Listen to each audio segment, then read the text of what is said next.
শুভ দুপুর বন্ধুরা। দুপুর আর নেই, বিকাল হয়ে গেছে।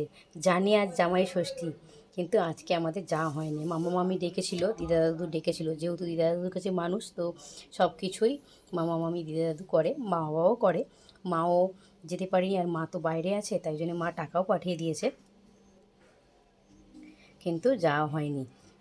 আর তাই জন্যই আজকে বাড়িতে কি রান্না করছি দেখো, একদম সাদামাটা করে বললাম না, বাড়িতে কাজের জন্য সময় করে উঠতে পারছি না। এই যে ভাত বানিয়েছি, আজকে পুচকে হাঁড়িতেই ভাত বানিয়েছি। আর তার সাথে বানিয়েছি ভেন্ডি পেঁয়াজ ভাজা, আলু নয়, ভেন্ডি পেঁয়াজ ভাজা। আর সাথে একটু শশা কেটে নিয়েছি, আর এদিকে একটু লেবু কেটে নিয়েছি, আর সাথে রয়েছে ডিমের কোরমা।